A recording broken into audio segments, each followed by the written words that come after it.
So right now, I hand over directly to you, Theo-Han. The stage is yours. Thank you very much. Hello, everybody. My name is Theo-Han Jansen. It's great to be here. Great conversations yesterday, also this morning, so super excited. Yesterday, during the first panel discussion, there was immediately a question for the audience, which was, if I remember well, what we, being in the audience, see as the biggest trend going forward and changing the automotive industry. And the feedback from the audience, from all of us, was autonomous driving, artificial intelligence, no surprise. If I remember well, sustainability, collaboration, and then the fifth, let's say, most responded word was consumer focus.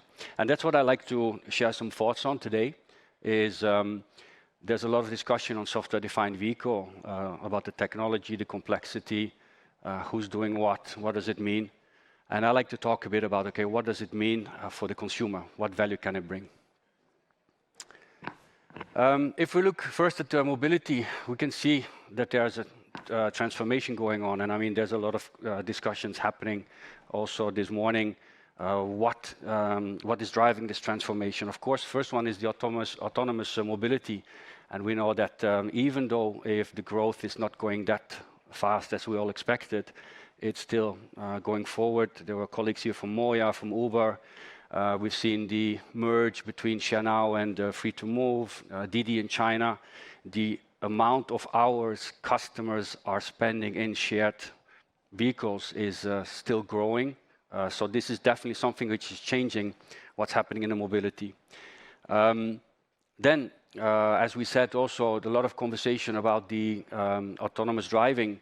There was the panel before here, still a lot of challenges, still a lot of barriers. If you look at the growth numbers for level 3, level 4, the expectation by 2030 is that in China could be between 25–30% deployment, mainly because of legislations. If we look at the predictions for Europe and the US market, the growth is not that large. And again, I think from the earlier conversation, we've understood some of the reasons why it's still not going that fast. But nevertheless, it's one other aspect which is driving this transformation. Electrification, okay, say no more. A lot of conversations yesterday about this. We all know that this is the reality. I was a bit surprised yesterday. There was a question, are EVs dead? And I think the bigger picture is important, is that the reason why we talk about EVs is that we all know we have to do something about what's happening with the planet and what's happening with the environment. So definitely bringing more EVs on the market is one way to work on that, and that will continue to happen, and it will continue to grow. Another thing which is changing the way we perceive mobility is really the digital consumer lifestyle, because this is really changing the way how we as consumers perceive and engage with the mobility. We want a seamless experience, we want things on demand, we want some kind of digital integration. So what we can say in the summary is that mobility is transforming into a more efficient, safe, and sustainable way of transport. Now let's have a closer look to what's happening with the consumer, because of the widespread of the internet and the digitalization, we as consumers have a completely different lifestyle in respect of 5 or 10 years ago. What are the main things we see are changing? First of all, is we are getting more and more used to a personalized experience. If I go on Amazon, I get recommendations or suggestions what to buy based on historically or my previous purchases. The same is when I open my profile page on Netflix, I get suggestions which movies to watch or which series to watch. And this is all based on AI, machine learning, all the data, and I get this kind of personalized experience put in front of me. And we're getting more used to that, all of us. Social media is another important aspect. Social media is changing the way how we take decisions on purchase. So there is influencers, there's product placement, there's personalized marketing messages on the social media channels. And this has a big impact on how we decide what product or service to buy. Another thing we've learned during the pandemic is that we've become kind of used to the fact that we want things on demand. So whether it's transport, whether it's streaming service, whether we want to buy stuff, we are looking for this instant gratification, which means I know what I want and I have the opportunity to get it immediately. So that's another thing which is a big game changer. And then we want to, and I think it was mentioned also yesterday in some of the conversations, we want to have this seamless experience. So I want to be able to buy or order my food online, and then I can still go to the supermarket to pick it up. Or I can do my banking at home online, but I still can go to the branch to sort out certain stuff. So there's the online and offline experience, which are still a reality, but these two worlds have to be some kind or some way merging together. So we can say that we are really used to this new, I said, digital and connected lifestyle day to day. So what happens if we bring these two worlds together? So what happens if we look at there's the transformation in mobility happening, and there's the transformation from a consumer perspective. These two things together have some effects. One of them is the fact that, as we mentioned before, you want customization.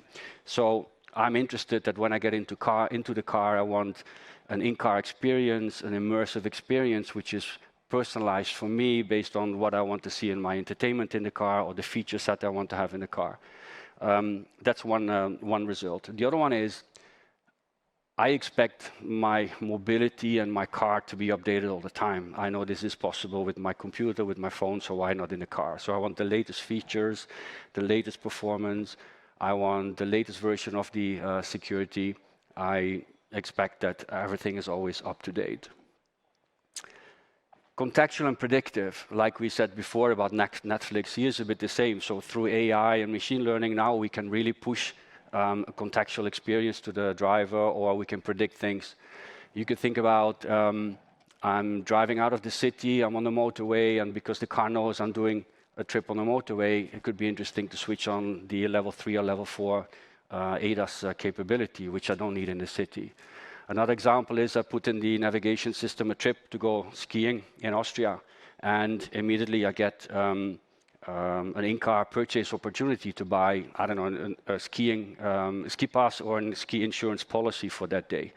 Those are examples of things which, because we have that experience outside the car, the consumer is kind of also expecting that to happen in the car. And again, we want all this to be seamless, right? So we want, whether it's the configuring of the car, the purchase of the car, the finance, but also when I own the car, I want this digital seamless experience. And in industry, there's a lot of talk about omni-channel, and that is definitely one of the consequences of these two worlds merging. So what we can say is that the car is really, truly becoming an integral part of our digital connected lifestyle. So what is the role of software-defined vehicle in this? Well, one thing we can do, for example, is we can create shorter product life cycles. And what we mean with this is that instead of having the car for 6 years, or yesterday someone said 14 or 15 years, without any changes to it, thanks to software-defined vehicles, we can push new features, new experiences to the car every 6 months, every year. So as a consumer, I perceive that my car is always up to date and is always in a shorter product cycle loop, if you wish. And on top of that, of course, I can also maintain the residual value of the car, which is also becoming more and more important. Another example is if there is a software-defined vehicle stack, there is the opportunity to react quicker to innovations. A good example is in the last couple of weeks, there have been some announcements on OEMs integrating ChatGPT-based in-car voice assistants. And they were able to do that because a part of their stack, software-defined vehicle stack, was already available and capable of doing that integration in a very rapid way. So that's a good example how software-defined vehicles can help bring innovations quickly to the car. Another important thing is that if we have a software-defined vehicle stack, it's easier for the OEM to look for partners, to look for integrations, to look for content. There's a big discussion going on what the OEM should do, what they should not do. What is differentiating for them, what is not differentiating, what could be considered intellectual property and what not, and what role do the partners play, how much knowledge the OEM should acquire themselves, or can they work with partners. In a software-defined vehicle world, this integration of third-party contents and capabilities is much more easier. And related to that, there is also the fact that it's more flexible to have an interoperability of the different systems in the software-defined vehicle ecosystem. So we like to think that, coming back to the beginning of the discussion, that the software-defined vehicle is really enabling this digital consumer experience. And again, it was mentioned a couple of times yesterday, it's super important that we as industry leaders keep in mind that technology is important, but there should be a purpose behind it. And in this case, I was looking forward to share with you some thoughts on, okay, what value can we create for the consumer in that sense. Just a couple of words about us at WirelessCar. Who are we?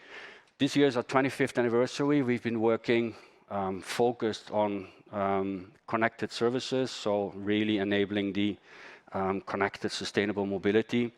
We have, we have over 12 million cars connected at the moment in more than 100 countries globally, and we keep them running, as rightly someone said earlier today. It's important that then also that connectivity is guaranteed at all times in order to deliver the connected experience, whether it's safety, whether it's convenience. And we do this by a modular and SaaS-based delivery model.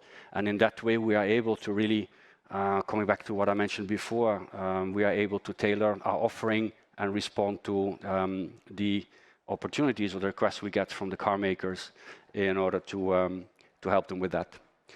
That's what we're doing. We say we empower future mobility. Thank you for that. That was it from my side, and I look forward to the discussion going forward. Thank you very much. Thank you very much, Theo-Han.